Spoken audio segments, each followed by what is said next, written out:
वंचित बहुजन आघाडीची कॉर्नर सभा आयोजित केलेली या कमिटीचं मी पहिल्यांदा तर अभिनंदन व्यक्त करतो या ठिकाणी।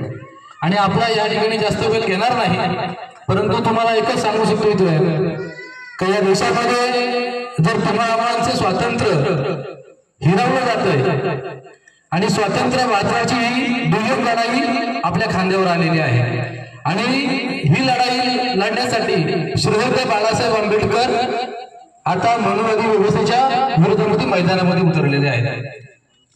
तर फक्त श्रीदत्त बाळासाहेब आंबेडकर लढून लागणार आहेत का, तर बाळासाहेबांच्या खांद्याला खांदा लावून आपल्याला या मावळ मतदारसंघामध्ये मोठ्या प्रमाणात काम करावं लागणार आहे।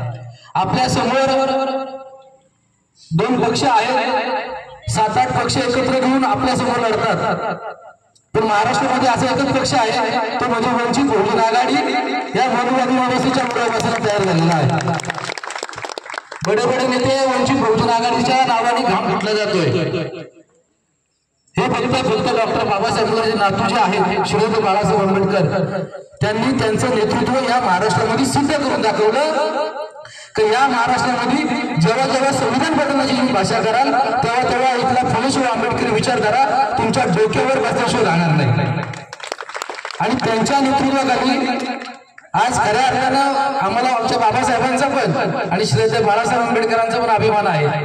तुम्ही बाकीचे पक्ष बघू शकता, एकही महिला कुठे उमेदवार दिले नाहीये, म्हणजे ही समता म्हणून वागवलं जातोय का? आणि खऱ्या अर्थानं जर जी बाबासाहेबांनी आपल्याला समता दिली तर समतेचं कारण म्हणजे मावळच्या लोकसभेला एक महिला उमेदवार या ठिकाणी दिली। तुम्ही शिर्डीची एक उमेदवारी बघू शकता, त्या ठिकाणी एक महिला दिलेली आहे, म्हणजे कुठेतरी महिलेला प्राधान्य या ठिकाणी बाबासाहेबांच्या माध्यमातून श्रीदत्त बाळासाहेब आंबेडकरच्या माध्यमातून दिलेलं आहे।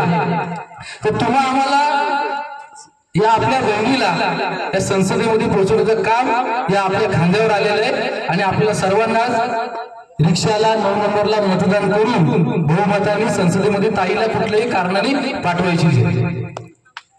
या टायमाला जर आपण पाठवलं नाही तर लक्षात ठेवा या देशामध्ये वन मिशन वन इलेक्शन होणार आहे आणि तुमच्या मतदानाचा अधिकार हिरावून घेतला जाणार आहे। तुम्हाला बोलण्याची देखील मुभा राहणार नाही। तुम्ही मोर्चे आंदोलन करता, तुम्हाला भर चौकामध्ये गोळ्या मारल्या जातील, भर चौकामध्ये गोळ्या मारल्या जातील, कारण आपला स्वातंत्र्य हिरावून जातील, संविधानामध्ये बदल घडवण्याचं काम करतील आणि वन साईड राज्य आणण्याचा प्रयत्न या ठिकाणी करतील। ज्यांच्याकडे आता सत्ता आहे ते कशा पद्धतीने माजलेले आहे।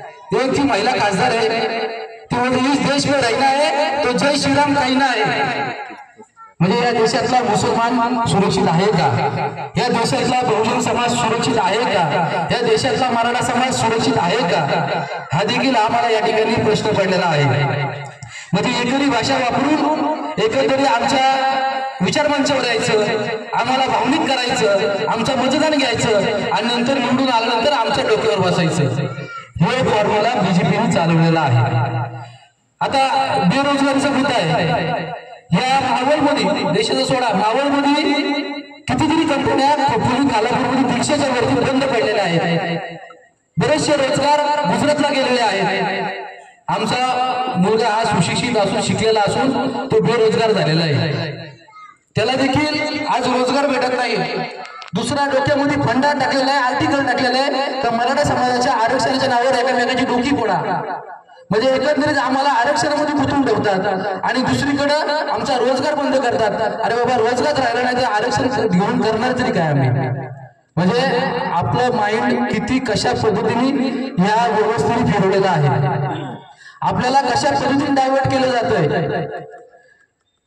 मी तुम्हाला जास्त व्यक्ती आपल्या समोर आहेत ते बोलणारच आहेत, परंतु मी एकच सांगतो मित्रांनो, माझ्या महिलांना विनंती करतोय की आपल्याला ही जी संधी दिलेली आहे त्या संधीचं सोनं करा, नाहीतर परत चूल आणि मूल आल्याशिवाय राहणार नाही। आज जी महिला आपल्यासमोर मोठ्या ताकदीने उभी राहिलेली आहे तिला संसदेत पाठवा। संविधानाला काय, कुठल्याही भारताच्या एक आर्टिकलला सुद्धा हात लावून देणार नाही, ही जबाबदारी वंचित बहुजन आघाडीची आहे। बरेचसे आर्टिकल या हरामखोर यांनी भाजपने चेंज केलेले आहेत। आपल्याला कदाचित माहिती नसेल, आपण बडी बडी गोष्टी करतो, संविधान बदललं तर आम्ही ऐसा करू वैसा करू. अरे बाबा 400 पार झालं तर हे आरामखोर एकदम संविधान कमकुवत करतील, आपलं स्वातंत्र्य हिरावून घेतील आणि स्वातंत्र्य हिरावून घेतलं यांना परत आपल्याला त्याच पद्धतीने बघायचंय. म्हणून जाता एकच विनंती करतो तर वंचित बहुजन आघाडीचे अधिकृत उमेदवार सौ माधवीताई नरेश जोशी 9 नंबरला रिक्षाला मतदान करा आणि इथल्या कुरवंटा गावाला एक विनंती करतो जास्तीत जास्त लीड आम्हाला या ठिकाणी मिळेल ही अपेक्षा आपल्याकडनं व्यक्त करतो. जय भीम, जय महाराष्ट्र, जय संविधान, जय त्यानंतर जय भारत.